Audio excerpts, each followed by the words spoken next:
네, 미국 국무부가 파리 테러 사건 이후 전 세계에서 테러 위협이 고조되고 있다고 보고 자국민들을 상대로 여행 경보를 발령했습니다. IS를 비롯한 여러 테러 단체들이 복수의 지역에서 테러를 계획하고 있다는 게 미국 정보당국의 판단인데요. 전문가와 함께 자세히 살펴보겠습니다. 이만종 한국테러학회 회장 나오셨습니다. 어서 오십시오. 안녕하십니까? 앞서 말씀드린 대로 미국 국무부가 여행 경보를 발령을 했습니다. 전 세계적으로 이제 테러 위협이 커져서 나온 조치라고 저희가 봐야 될 것 같습니다. 네, 일종의 이제 자국 국민 보호를 위한 그런 그 조치인데요. 지난번에 그 말리 테러 당시에 미국인 여성 한 명이 이렇게 사망을 했어요. 예. 그리고 26일부터 추수감사절 그 연휴가 시작이 됩니다. 예. 추수감사절 연휴에는 그 굉장히 많은 그 미국인들이 유럽이라든가 이제 세계 여행을 하게 되는데 예. 특히 이제 이번에 그 테러가 발생했던 파리라든가 이런 데는 이제 미국 여행객들이 굉장히 많이 이렇게 이제 집중하고 있거든요. 예. 그래서 이제 거기에 대한 자국민 보호 차원이라고 이렇게 이제 생각이 됩니다. 특히 이제 여행 중에 걱정스러운 것은 미국에서 걱정하는 것은 인질 사태가 이제 벌어지는 겁니다. 예. 인질들은 걸어 다니는 돈이다. 뭐 이렇게 이제 생각을 하거든요. 예. 굉장히 테러범들이요. 그렇죠. 네. 물론 이제 협상의 단계가 있습니다만 협상하는 단계에서 굉장히 많은 그런 그 국력이 그 소모될 수가 있고 예. 또 국민들을 이렇게 이제 공포로 또 나아가서는 국력이 이렇게 손실되는 그런 문제가 이제 많이 발생할 수 있거든요. 그래서 예. 사전에 예방하자는 것인데 우리 국민들도 상당히 좀 조심을 해야 될 것 같아요. 우리 국민들도 지금 해외에 지금 굉장히 많이 나가 있지 않습니까? 예. 물론 그 외교부라든가 이런 데서 문자라든가 또는 외교부 홈페이지라든가 또 현지 대사관을 통해 가지고 이런 것을 알리고 있습니다만은 조금 더 상황이 좀 끝날 때까지 좀 조심하고 네. 또 이제 여행은 나중에 이렇게 미루는 게 좋아 보입니다. 네, 국무부가 밝힌 것처럼 아무래도 좀 대규모 군중이 몰려있는 장소에 갈 때는 유의를 해야 할 것 같습니다. 한편 프랑스 샤를 드골호가 이제 본격적으로 IS에 대한 공습을 시작을 했는데 올랑드 대통령이 밝히기를 앞으로도 지속적으로 타격을 할 것이고 가장 큰 피해를 줄 수 있는 목표물을 공격할 것이라고 이렇게 밝혔는데 앞으로의 공습 어떤 변화가 예상될까요? 네, 샤를 드골의 핵 추진 항공모함이거든요. 예. 이제 본격적으로 프랑스 이제 실력 행사에 이제 들어간 건데 하나의 이제 신호탄이라고 할 수가 있겠습니다. 지금 배치된 지역을 보니까 시리아 동부, 예. 바로 그 IS 거점을 하고 있는 라카라든가 네. 또는 모술 지역에서 이제 가까운 코압인데 이제 이 작전을 시작을 해가지고 예. 또 연합작전이 미국이라든가 또는 이제 러시아라든가 이런 나라들이 이제 연합작전이 이제 개시가 될 겁니다. 이제는 자시할 수가 없다. 예. 참을 만큼 참았다 하는 것을 이제 IS에게 이제 그 던지는 메시지고요. 또 국민들에게도 국가가 얼마든지 국민을 보호하기 위해서는 예. 끝까지 쫓아서 IS를 경멸하겠다는 그런 그 강한 예. 신뢰를 보여주기 위한 하나의 행동이라고 이렇게 보여집니다. 네, 저희가 9번째 용의자, 아무튼 마지막 용의자인데 잡히지 않은 사람입니다. 압데슬람 얘기를 좀 해보면 파리 남부에서 자살용 폭탄 조끼가 발견이 됐다고 하네요. 이거 지금 이 사람하고 연관지어서 지금 조사를 벌이고 있다고 들었습니다. 네, 압데슬람이죠. 압데슬람인데 지금 검거를 지금 진행 중이다. 한 2차례 정도 예. 검거를 실패를 했어요. 상당히 그 어떤 측면에서 좀 신출 규모라다. 뭐 이렇게 이제 얘기할 수가 있는데 도피 작전을 상당히 그 용의 주도하게 이렇게 전개하는 걸로 봐가지고는 이제 주변에 도움을 주는 그런 그 사람들이 동료들이 굉장히 많은 걸로 공범들이 많은 걸로 이렇게 이제 생각이 되고요. 네. 그리고 IS 측으로부터 지휘부로부터 어떤 도움을 받고 있지 않는가 뭐 이런 이제 생각이 듭니다. 그리고 이제 자살폭탄 조끼는 이번에 그 자살폭탄 테러로 파리 테러범들이 용의자들이 또 이제 자살해 있었어요. 자살폭탄 테러를 개인이 소지한 것처럼 이 지참물처럼 이렇게 착용하고 있거든요.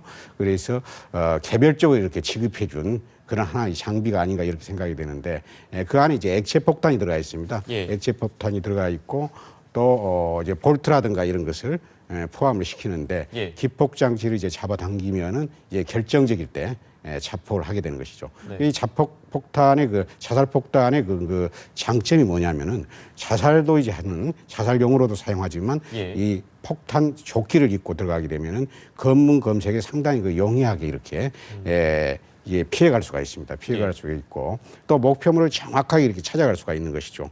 예를 들어 어떤 좌표를 이렇게 만들어 가지고 이렇게 추적하는 게 아니고 본인이 걸어서 이렇게 직접 가지 않습니까? 그렇기 때문에 이제 실패가 없다는 거.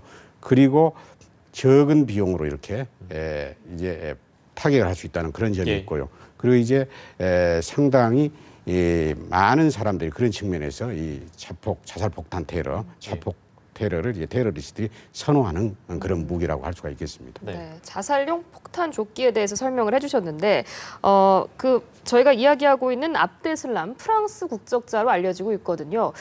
좀 신출 기모라다 이렇게까지 평가를 해주셨는데 어디에 있다고 생각을 해볼 수 있을까요?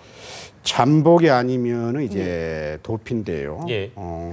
이 사람이 벨기에 출신이에요. 프랑스 국적자지만 벨기에인데 그래서 벨기에에 대해서는 많은 친구들이 아마 도와주는 친구들이 있을 겁니다. 그리고 지형에 굉장히 익숙한 지역이 이제 벨기에고 이제 브뤼셀 지역인데 아마 그런 걸로 봐가지고는 잘 알고 있는 어떤 은신 장소에 은신하지 않았겠는가. 지금 벌써 이제 검거가 시작한 지가 지금 21명을 지금 21명을 지금 검거를 했는데 지금 압데슬람만 지금 잡지를 못하고 있거든요. 그걸로 봐가지고는 이제 이미 은신을 하지 않았으면 이미 위험 지역을 넘어갔을 것이다. 뭐 이런 생각도 듭니다. 네. 잠복이 아니면 도피군요. 그렇죠. 두 가지로 우리가 분류해 볼 수 있겠습니다. 그리고요, 저희가 이제 어제 보도를 해드린 내용인데 IS 무장 세력의 전투용 마약이 있다. 이 이름이 캡타곤인데요. 터키와 시리아 국경 부근에서 대량으로 이 적발이 됐다고 합니다. 일단 캡타곤이 어떤 약인지 좀 설명을 해주세요. 우리가 이제 각성제라고 그러죠. 암테타민 뭐 이런 이제 종류인데 최염제의 역할도 합니다. 그래서 이제 전투용 마약이다. 뭐 이렇게 하고 있는데 지금 IS 이제 전사들이라고 하는데 IS 전사들에게 80% 정도가 IS 전사들 80% 정도가 이 전투용 마약을 소지하고 있는 걸로 이렇게 나와 있어요. 그래서 이 마약이 전투를 함에 있어서 굉장히 그 중추신경을 자극할 수가 있거든요. 굉장히 그 흥분을 초래하고 또 겁을 없애고 뭐 그런 작용을 하는 그런 마약이라고 볼 수가 있겠습니다. 이게 지금 지난번에 보니까 최근에 터키에서 이 암테타민 이것을 한 2톤 정도를 이렇게 압수를 했었어요. 압수를 했는데 이 IS에서 전사들에게 IS 전사들이라고 하는 그런 테러리스트에게 취급도 하지만 또 마약을 팔아요. 마약 장사를 하고 있는 것 같아요. 그래서 마약을 팔아가지고 이 마약을 가지고 무기를 뭐 밀매를 한다든가 그런 역할도 하는 것 같습니다. 이렇게 마약을 복용하는 것까지 드러나고 있는데 저희가 우려하고 있는 것은 IS의 추가 테러 가능성인데요. IS는 뭐 미국뿐만 아니라 에펠탑 붕괴를 협박하는 동영상까지 계속 올리고 있거든요. 그 배경에 대해서 어떻게 보십니까? 일종의 이제 심리전이죠. IS 입장에서는 이제 강대국이죠. 미국이라든가 프랑스라든가 전부 강대국인데 작은 나라를 대적하는 것보다는 오히려 세계 강국들하고 이렇게 이제 바로 이제 대립하는 것들이 어떤 측면에서는 주가를 좀 높일 수 있다. 뭐 이런 뭐 전략적인 그런 생각도 있을 수가 있고요. 그리고 이제 하나의 그 파리 에펠탑을 타격하겠다, 뉴욕을 타격하겠다. 전부 이제 그 나라의 상징적인 도시거든요. 그래서 설령 심리전을 그치고 압박용을 하더라도 실제 타격이 없더라도 그 국민들한테 주는 그런 굉장히 공포감은 대단하거든요. 그래서 공포를 이제 극대화시키기 위한 그의 전략이다. 이렇게 보여집니다. 뭐 그런 가능성은 없습니까? 그러니까 공격 대상을 마치 콕 집은 것처럼 이렇게 영상을 공개해 놓고 나서는 뭔가 예상하지 못했던 다른 지역을 테러할 그럴 가능성도 없는지요? 그렇습니다. 그런 것도 우리가 이제 조심해야 될 사항인데요. 성동격서라는 게 있지 않습니까? 그래서 이제 엉뚱한 데를 타격할 수가 있고 또 IS가 굉장히 그 전략 전술이 능합니다. IT를 굉장히 활용을 잘하고 있고요. 또 홍보 전술이 아주 뛰어납니다. 그래서 아주 그럴듯한 영상들 얼마든지 이제 공포감을 주면서 효과를 발휘할 수 있는 그런 영상물을 많이 이렇게 이제 사용을 하고 있습니다. 프랑스 당국은 그 생화학 무기 테러 가능성까지 계속해서 주시를 하고 있는데 실제로 그 벨기에에 있는 파리 테러 용의자 거점에서 화학 물질이 대량 발견됐다라고 하거든요. 이런 부분에 대한 우려도 저희가 해봐야 되지 않겠습니까? 그렇습니다. 이제 또 테러리스트들이 가장 또 그 쉽게 이렇게 제작할 수가 있고 예. 또 사용할 수 있는 게 적은 비용으로 사용할 수 있는 게 이 화학무기거든요. 그래서 이제 화학무기를 우리가 일반적으로 이제 빈자의 원자 폭탄이다. 네. 뭐 가난한 사람들이 만들 수 있다. 뭐 이렇게 생각을 하는데 통상 자주 사용되는 게 질산 암모늄입니다. 질산 암모늄. 예. 질산과 암모늄 화학적으로 이제 결합한 것인데 이게 경유 있지 않습니까? 디젤. 예. 디젤과 화합하게 되면은 굉장히 엄청난 그 폭발력을 이렇게 발휘하게 됩니다. 예. 그래서 이제 과거에 그 많은 그런 테러 사건들이 발리 테러라든가 뭐 이런 것들도 전부 이 질산 암모늄에 의한 그런 테러였거든요. 예. 그래서 아마도 질산 암모늄이라든가 이런 계통의 그런 그 화학 무기. 지난번에 얼마 전입니다마는 예. 북한에서 그 용천 열차 사건 예. 뭐 이런 거 있었지 않습니까? 그것도 이제 질산 암모늄 비료 일종의 이제 비료거든요. 예. 비료가 이제 폭발했던 것인데 그래서 이제 이것을 또 비료 폭탄이다 이렇게도 이제 이야기를 하고 있습니다. 제법 그러니까 이런 어떤 화학 무기를 만드는 거는 우리가 생각하는 것처럼 굉장히 어려운 그런 건 아니었네요. 그러니까 그렇습니다. 농약을 판매하는 데라든가 화공품을 이제 판매하는 데서 이제 구입할 수가 있는데 이제 예. 배합 비율이 사실 이제 필요합니다. 배합 비율이 이제 잘 맞춰야 되는데 그게 예. 이제 어렵지만 조금 이제 교육을 받으면 또 훈련을 받으면은 이제 가능하고요. 또 이게 이제 제조 기법이 인터넷에 이제 다 이렇게 공개가 되고 있습니다. 그래서 이제 최근에는 무기를 반입해가지고 예, 예.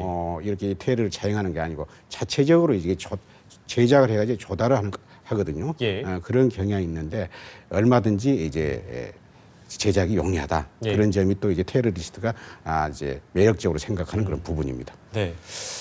저희가 이 얘기도 해보겠습니다. IS의 해커들이 미국의 전 현직 관리들이 포함된 이른바 데스노트 살해 명단을 지금 온라인 매체가 이걸 공개를 한 것 같아요. 이게 어떤 내용입니까? 지난번에 그 세계적인 해커 단체인 그 어나니머스, 예. 어나니머스가 먼저 공격을 하겠다고 했어요. 예, 예. 파리 테러 이후에 우리는 IS를 공격하겠다 이렇게 네. 이제 선전포고를 했습니다. 네. 거기에 이제 대응해가지고 IS에도 이제 사이버 전투 부대들이 있습니다. 사이버 전투 부대들이 있는데 네. 거기에 이제 그러면서 그런 과정에서 이번에 그 명단을 이제 공개한 걸로 이렇게 나와 있어요. 예. 이름도 나와 있고 이제 주소로 나와 있는데 그 대상되는 사람들이 미국의 고위 관리들, 전직 관리들 그리고 이제 정보요원들 예. 뭐 이런 사람들인데 사실 기분이 사실 타격을 하지 않더라도 예. 굉장히 그 기분은 나쁜 것이거든요. 위협적이죠. 네, 사실은. 위협적이죠. 네. 네. 저희가 그 IS 테러에 대한 이야기를 쭉 나눠봤는데요. 어제 일본에서 있었던 일도 좀 짚어보겠습니다. 야스쿠니 예. 신사에서 폭발물이 터졌는데 이게 테러와 연관이 있을 수도 있다. 이런 가능성을 지금 일본 수사당국이 염두에 두고 조사를 벌이고 있거든요. 어떻게 보셨습니까? 아마 이번에 그 일본이 깜짝 놀랐을 겁니다. 예. 이제 아시아 대륙으로 IS의 전선이 이렇게 들어오지 않느냐. 네. 이제 일본의 순서가 되지 않았느냐 이렇게 이제 생각을 했을 수도 있겠습니다만 물론 뭐 조심해야 되겠죠. 조심해야 되는데 제가 볼 때는 폭발물의 형태라든가 예. 또는 폭발물 현장 모습을 보니까 굉장히 조잡해요. 화장실에서 이렇게 이제 발생했는데 예. 천정이라든가 벽이라든가 일부 이렇게 이제 불이 난 뭐 흔적들 뭐 이런 것만 있지 네. 뭐 대형 이렇게 이제 참사를 뭐 유발할 수 있는 정도의 그런 폭발력은 아니었던 것 같습니다. 네, 그런 걸 봐가지고는 뭐 테러리스트한 그런 테러보다는 예. 개인적인 생각합니다만 개인적인 생각은 사회 불만자에 의한 테러 네. 이런 것이 아니었는가 이런 생각이 듭니다. 예, 알겠습니다. 일본에서 있었던 폭발물 사건까지 저희가 짚어봤습니다. 이만종 한국테러학회 회장과 함께했습니다. 고맙습니다.